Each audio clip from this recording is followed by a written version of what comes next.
할렐루야, 목요 새벽 예배에 오신 여러분들 한 분 한 분을 진심으로 환영하고 축복합니다. 각 가정에서 드려지는 예배를 통해 오늘도 많은 은혜 누리시고 하루를 시작하시는 성도님들 되시기를 바랍니다. 이 시간 다 함께 찬송가 546장 찬송하시면서 주님 앞에 나아가시겠습니다.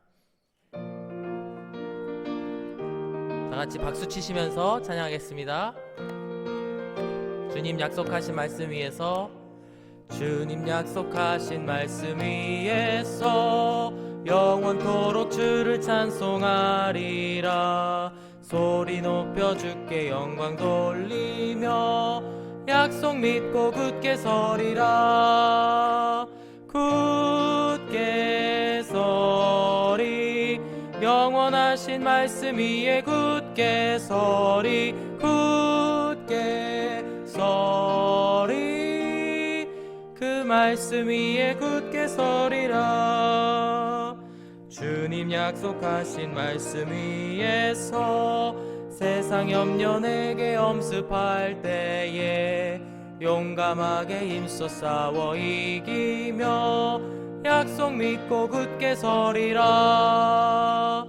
굳게 서리, 영원하신 말씀 위에 굳게 서리. 굳게 서리, 그 말씀 위에 굳게 서리라. 주님 약속하신 말씀 위에서 영원하신 주의 사랑이 밉고 성령으로 힘써 싸워 이기며 약속 믿고 굳게 서리라. 굳게 서리, 영원하신 말씀 위에 굳게 서리. 굳게 서리, 그 말씀 위에 굳게 서리라. 주님 약속하신 말씀 위에서 성령 인도하는 대로 행하며 주님 품에 항상 안식 얻으며 약속 믿고 굳게 서리라. 굳게 서리, 영원하신 말씀 위에 굳게 서리. 굳게 서리, 그 말씀 위에 굳게 서리라. 아멘. 함께 기도하겠습니다.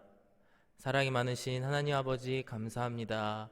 이 아침에도 저희들을 축복하여 주시고 그리하여서 다시 한번 하루를 시작하게 하여 주심을 감사드립니다. 추운 날씨와 좋지 못한 날씨 때문에 우리가 함께 모여서 예배 드리지는 못하지만 각자의 처소에서 주시는 하나님의 말씀을 듣고 나아갈 수 있는 하누리교회 성도님들 되게 하여 주시옵소서. 이 시간도 우리와 함께 하여 주실 주님을 찬양하며 예수 그리스도의 이름으로 기도드렸습니다. 아멘. 할렐루야, 반갑습니다. 이 시간 함께 보실 하나님의 말씀은 마태복음 14장 22절에서 36절까지의 말씀 함께 보시겠습니다. 마태복음 14장 22절에서부터 다 함께 교독하고 마지막 36절을 한 목소리로 읽도록 하겠습니다. 예수께서 즉시 제자들을 재촉하사 자기가 무리를 보내는 동안에 배를 타고 앞서 건너편으로 가게 하시고 무리를 보내신 후에 기도하러 따로 산에 올라가시니라. 저물매 거기 혼자 계시더니 배가 이미 육지에서 술이나 떠나서 바람이 거스름으로 물결로 말미암아 고난을 당하더라. 밤 사경에 예수께서 바다 위로 걸어서 제자들에게 오시니 제자들이 그가 바다 위로 걸어오심을 보고 놀라 유령이라 하며 무서워하여 소리 지르거늘 예수께서 즉시 이르시되 안심하라. 나니 두려워하지 말라. 베드로가 대답하여 이르되 주여, 만일 주님이시거든 나를 명하사 물 위로 오라 하소서 하니 오라 하시니 베드로가 배에서 내려 물 위로 걸어서 예수께로 가되 바람을 보고 무서워 빠져가는지라 소리 질러 이르되 주여, 나를 구원하소서 하니 예수께서 즉시 손을 내밀어 그를 붙잡으시며 이르시되 믿음이 작은 자여 왜 의심하였느냐 하시고 배에 함께 오름에 바람이 그치는지라. 배에 있는 사람들이 예수께 절하며 이르되 진실로 하나님의 아들이로소이다 하더라. 그들이 건너가 게네사렛 땅에 이르니 그곳 사람들이 예수이신 줄을 알고 그 근방에 두루 통지하여 모든 병든 자를 예수께 데리고 와서 다 함께 읽겠습니다. 다만 예수의 옷자락에라도 손을 대게 하시기를 간구하니 손을 대는 자는 다 나음을 얻으니라. 아멘. 오늘 함께 읽으신 마태복음 본문의 말씀은 어제 함께 살펴본 오병이어의 말씀과 마찬가지로 우리에게 아주 친숙한 그리고 잘 알려진 말씀이라고 생각을 합니다. 그 이야기는 함께 읽으셨지만 예수님께서 배에서 풍랑을 만난 제자들에게 물 위를 걸어오시는 이야기입니다. 이 장면에 대해서는 여러 영화나 또 그림 같은 것으로도 많이 표현이 되었는데 예수님을 믿지 않는 혹은 하나님을 믿지 않는 사람들에게도 예수님께서 물 위를 걸어오셨다라고 하는 것은 정말 특별한 의미로 그분을 바라보게 되는 계기가 될 수 있음을 우리는 생각해 볼 수 있습니다. 제가 굉장히 개인적으로 좋아하는 영화인데요. 브루스 올마이티라고 하는 영화가 있습니다. 이제 직역을 해서 생각을 해보면은 전지전능한 브루스라는 그 제목의 영화인데, 이제 브루스라고 하는 사람이 하나님을 믿는 사람이지만 하나님께 불평불만을 하자 하나님께서 전지전능한 그 능력을 브루스에게 줍니다. 근데 거기서 하나님으로 나오는 그 모건 프리먼이라고 하는 그 배우가 처음에 이렇게 등장을 할 때 그가 신임을 보여주기 위해서 나타낸 게 바로 오늘 이 장면인데요. 그가 물 위를 걸어오면서 그 장면을 보고 아, 당신이 하나님이시군요 이러면서 받아들이는 그런 장면이 있습니다.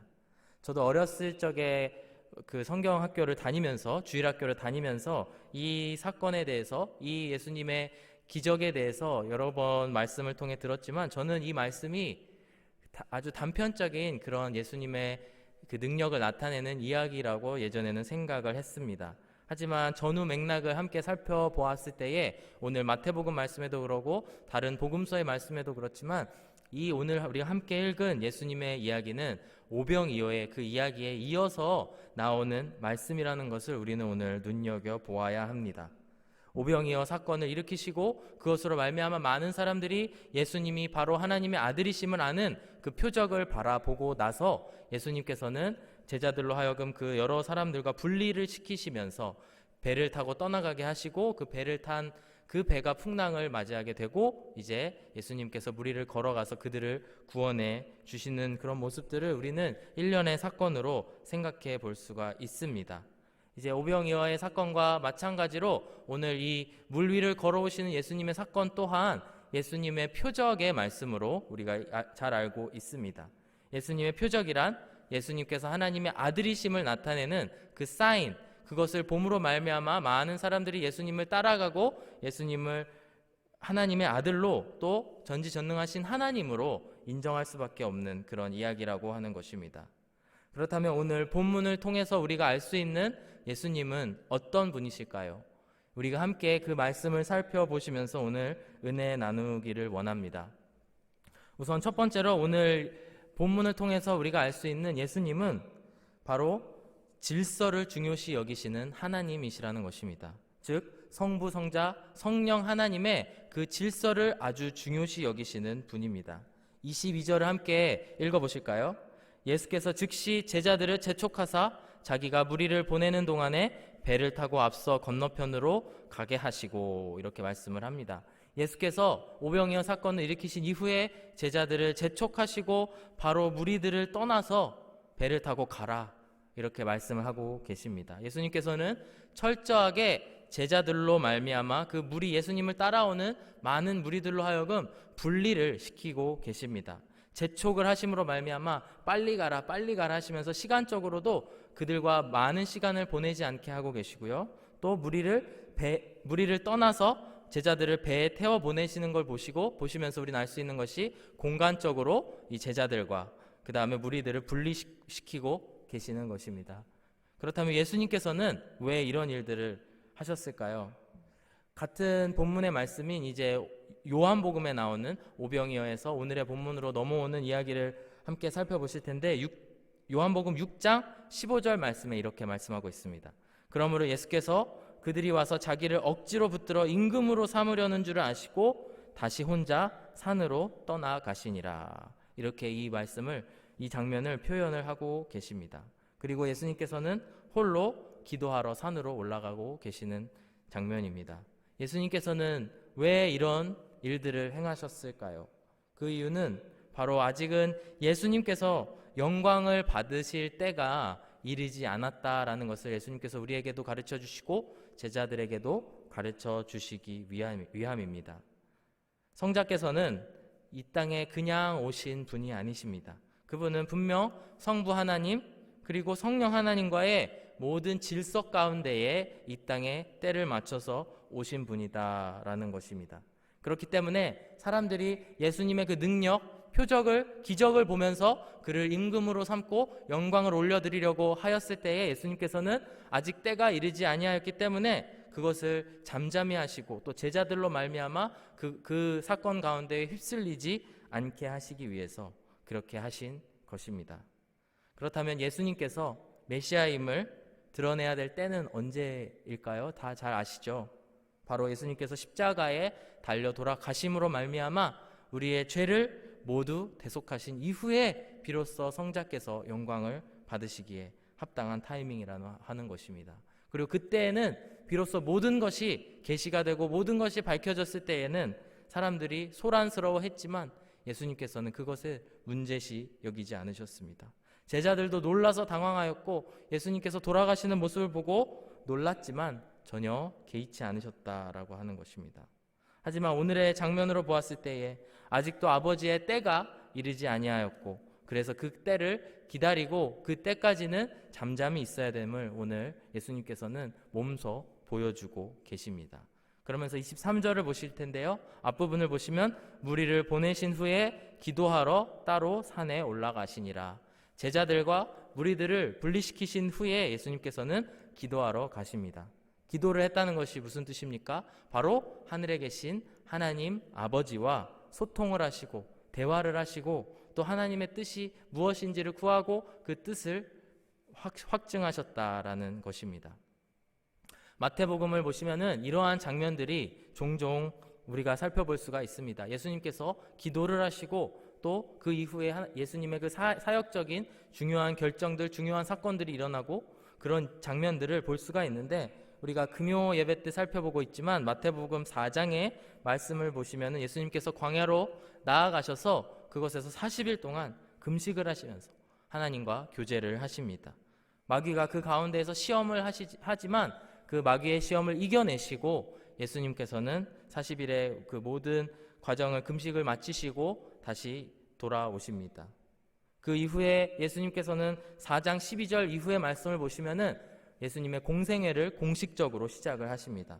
마태복음 4장 12절 말씀을 보시면 예수께서 요한이 잡혔음을 들으시고 갈릴리로 물러가셨다. 요한이 잡혀갔음이 또 하나의 사건의 중요한 포인트이고 그 이후에 예수님께서 그 소식을 들으시고 때가 이르러서 사역을 시작하시려고 한다라는 것입니다. 5절 뒤에 있는 17절 말씀을 보시면요. 이때부터 예수께서 비로소 전파하여 이르시되 회개하라 천국이 가까이 왔느니라 말씀을 하시면서 예수님의 공생의 그 사역을 시작하시는 것을 우리가 알 수가 있습니다. 이렇듯이 예수님께서도 예수님의 사역을 하실 때에 사역을 시작하실 때에도 그랬고 오늘 본문처럼 사역 중간의 일이지만 나중의 일이 먼저 오려고 했을 때에 그것을 막으시면서 하늘에 계신 하나님 아버지의 뜻을 구하는 모습을 볼 수 있다라는 것입니다. 우리가 하나님의 일을 하다 보면요 가끔 나의 의가 하나님의 뜻을 앞서갈 때가 많이 있음을 고백합니다. 이것이 너무 중요하고 저것이 너무 중요해서 꼭 이런 것을 해야 되지만 그런 것들을 나의 뜻을 따라가다 보면은 어느새 내가 원했던 하나님의 뜻과는 멀어져 버리는 그런 경험들을 하는 경우가 종종 있으리라고 생각이 됩니다. 그럴 때 우리는 예수님께서 어떻게 하셨는지 예수님께서는 하나님이심에도 불구하고 그 성부 하나님과의 뜻을 맞추시기 위해서 늘 기도로 준비하셨다라는 것입니다. 또한 우리는 때때로 사역을 하다가 자기 의에 빠져서 주위 사람들을 돌보지 못하는 경우도 종종 있습니다. 삼위 하나님께서 서로의 그 역할들을 이렇게 보시면서 그 질서 가운데 거하신 것처럼 우리도 하나님의 질서 안에 거해야 되는 줄로 믿습니다. 하나님의 질서 가운데 우리가 기억해야 될 것이 무엇이 있을까요? 바로 서로 사랑하라고 하신 하나님의 계명입니다. 일 중심이 되어서 사랑 없이 또 주위 사람들을 돌보지 않는 우리들의 모습이 있지는 않은지 오늘 한번 돌이켜보시는 그런 시간이 되는 저와 여러분들이 되시기를 주의 이름으로 축복합니다. 이렇듯이 예수님께서는 큰 하나님의 그림 안에, 그 질서 안에 거하시면서 사역을 진행해 가셨다라는 것입니다. 그렇다면 두 번째, 예수님은 어떤 분이신가에 대해서 살펴보기를 원하는데요, 예수님께서는 바로 우리와 같은 고난에 처한 자들, 제자들과 같이 고난에 처한 자들을 찾아오신 그런 분이다라는 것을 우리가 알 수가 있습니다. 본문 24절에서 27절까지의 말씀을 한 목소리로 읽어보기를 원합니다. 배가 이미 육지에서 술이나 떠나서 바람이 거스름으로 물결로 말미암아 고난을 당하더라. 밤 사경에 예수께서 바다 위로 걸어서 제자들에게 오시니 제자들이 그가 바다 위로 걸어오심을 보고 놀라 유령이라 하며 무서워하여 소리 지르거늘 예수께서 즉시 이르시되 안심하라 나니 두려워하지 말라 말씀을 하십니다. 오늘 우리가 함께 눈여겨볼 말씀은 바로 마지막 27절의 말씀입니다. 예수님께서는 물 위를 걸어오셔서 제자들에게 안심하라 나니 두려워하지 말라, 세 번역을 보시면 나다 두려워하지 말아라 이 말씀을 하고 계시는데요, 이 원어적으로 살펴보시면은 이 나다라고 하는 것이 I am 이라는 영어로 번역이 되었는데 이것을 에고 에이미라고 하는 아주 유명한 성경의 그 구절이라고 할 수가 있겠습니다. 헬라인들에게 또 이 헬라어를 사용했었던 이 유대인들에게 있어서 이 구절은 굉장히 중요하고 의미가 있는 구절인데, 이 구절은 바로 출애굽기 3장 14절에 나온 모세가 하나님을 처음 대면했을 때에 누구십니까? 저에게 알려주십시오 라고 이야기하셨을 때 하나님께서 나는 스스로 있는 자라 말씀하신 그 3장 14절의 말씀을 이제 헬라어로 번역한 성경, 그 70인경이라고 하는 성경을 보시면 에고 에이미 I am 이렇게 해석이 된 구절임을 알 수가 있습니다. 오늘 마태는 그 구절을 이렇게 기록을 하면서 바로 예수님께서 하신 말씀 나다 두려워하지 말라 라고 하신 말씀이 그 다른 메시지가 아니고 바로 그 이스라엘을 구원해 주신 그 구원의 하나님, 그분이 곧 이 예수님임을 이 시간 강조하고 있고 그것을 암시하고 있는 구절이 오늘 본문 27절의 말씀입니다. 예수님께서는 그것을 가르쳐 주시기 위해서 아주 시청각적으로 모든 방법을 활용하시면서 제자들에게 가르치고 계시는 모습을 우리가 알 수가 있는데요, 물 위를 걸어오시는 예수님께서 나다 걱정하지 마라 라고 말씀을 하시면서 다가오고 계십니다.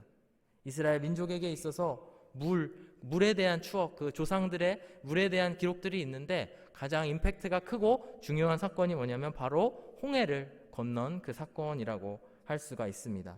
이스라엘에게 가장 힘들었던, 가장 어찌 보면 위기와 같았던 시간이 홍해 앞에 섰을 때에, 뒤에는 애굽 군대들이 그들을 죽이려고 쫓아오고 있는 순간에 하나님밖에 의지할 곳이 없었던 그 장면에서 하나님을 의지하게 되었고, 그리하여서 이스라엘 백성들은 하나님의 구원을 받아 지금 살고 있는 약속의 땅까지 돌아오게 됩니다. 예수님께서는 이 두 장면, 그 홍해의 장면과 지금 그 풍랑에 위에서 고난을 받고 있는 제자들에게 그 같은 장면을 오버랩 시키시면서 이렇게 말씀하고 계시는 것입니다. 첫 번째는 봐라 내가 이 물 위를 걸어오고 있는 하나님이다. 두 번째로 내가 너희를 구원한 그 이스라엘의 하나님과 같은 하나님이야 라고 말씀을 하고 계시며, 그러니 나니 걱정하지 마라 이렇게 말씀을 하고 계시는 것입니다. 사랑하는 여러분, 우리 예수님께서 바로 이런 분이심을 기억하셨으면 좋겠습니다. 바로 이렇게 물조차도 예수님을 두려워하고 주님께 충성할 수밖에 없는 바로 이런 하나님이 우리의 하나님이시라는 것입니다. 시편 77편 16절의 말씀을 보시면 바로 이렇게 고백을 하고 있습니다. 하나님, 물들이 주님을 베었습니다. 물들이 주님을 베었을 때에 두려워서 떨었습니다. 바닷속 깊은 물도 무서워서 떨었습니다. 바로 이 홍해 사건에 대한 고백을 하고 그 홍해에서 구원해 주신 하나님을 바로 찬송하고 있는 그런 장면인데요, 이처럼 물들조차도 예수님을 배웠을 때에, 하나님을 배웠을 때에 떨었던 그런 모습들을 보고 계시고, 그 가운데에서 우리를, 그리고 이스라엘 백성들 모든 고난을 받는 사람들을 구원해 주신 분이 우리의 예수님이라는 것을 이 시간 꼭 기억하시기를 주의 이름으로 축복합니다. 마지막 세 번째로 예수님은 어떤 분이신가? 바로 예수님을 믿는 자들과 동행하기 원하시는 분이 예수님이십니다. 28절에서 30절까지의 말씀을 간단하게 제가 요약을 해드리면 다 아시는 말씀일 겁니다. 이제 베드로가 예수님께 저도 물 위를 걷고 싶습니다. 오라고 말씀해 주십시오. 그래서 예수님께서 오라 하시고 물 위를 걸어갑니다. 그때에 그 바람이 부는 것을 보고 무서워했다가 두려워하니 바로 물에 빠지고 맙니다. 그러고 말씀하신 예수님의 말씀 31절의 말씀을 다 함께 보길 원합니다. 예수께서 즉시 손을 내밀어 그를 붙잡으시며 이르시되 믿음이 작은 자여 왜 의심하였느냐, 이렇게 말씀을 하십니다. 예수님께서는 함께 그 구원의 길을 걸어가실 사람들을 찾고 계십니다. 그 동행할 사람들을 찾고 있는데 그 동행할 사람들의 기준은 바로 예수님을 믿고 따르는 그런 사람들, 믿음이 없이는 그 물 위를 걸어갈 수 없다라고 하는 것을 이 시간 꼭 기억하셨으면 좋겠습니다. 제가 참 좋아하는 찬양인데요, 물 위를 걷는 자라고 하는 찬양이 있습니다. 찬양 가사를 보면 이렇습니다. 주님 나를 부르시니 두려움 없이 배에서 나아가리라. 주님 나를 부르시니 주님 내게 오라시니 주님 보고 계시기에 의심치 않고 바다를 걸어가리라. 주님 보고 계시기에 주님 여기 계시기에. 후렴 2절 부분이 더 은혜가 되는데요. 주님 여기 계시기에 이 깊은 바다에 반석이 되고 주님 여기 계시기에 반석 위를 내가 걸어가리라. 주님 여기 계시기에 저 거친 파도가 반석이 되고 주님 여기 계시기에 반석 위를 내가 걷습니다. 이렇게 말씀을 하고 계십니다. 사랑하는 여러분, 오늘 이 말씀을 꼭 기억하셨으면 좋겠습니다. 예수님께서는 믿음이 있는 자, 그런 사람들과 예수님을 믿는 자들과 동행하기를 원하시는 하나님이십니다. 그는 그 물 위를 걸으실 수 있고 또 그와 같이 바다를 홍해를 가르셔서 이스라엘 민족들을 구원하신 바로 그 하나님이시라는 것입니다. 그리고 그분께서는 그 성부, 성자, 성령 하나님의 질서 가운데 거하시는 분이라는 것입니다. 오늘 소개해드린 찬양의 가사처럼 우리가 주님 여기 계시기에, 주님 나와 함께 계시기에 이 깊은 바다가 반석이 되고 제가 그 길을 믿음으로 걷습니다 라고 고백하는 저와 여러분들이 되시기를 주의 이름으로 축복합니다. 오늘도 믿음 안에서 살아가시면서 세상의 질서 가운데 사는 것이 아니고 하나님 아버지의 질서 안에 거하시는 저와 여러분 되시기를 주의 이름으로 축복합니다. 함께 기도하겠습니다. 우리를 구원하여 주신 하나님 아버지를 찬양합니다. 하나님 아버지, 우리는 믿음이 없어서 주님을 따라가고 싶지만 늘 뜻대로 되지 않는 경우들이 많이 있습니다. 오늘 이 시간 우리에게 믿음을 허락하여 주시고 또 그 믿음으로 주님과 함께 그 구원의 반석 위를 걸어갈 수 있는 모든 하늘의 교회 성도님들 되게 하여 주시옵소서. 감사드리며 예수 그리스도의 이름으로 기도드렸습니다. 아멘.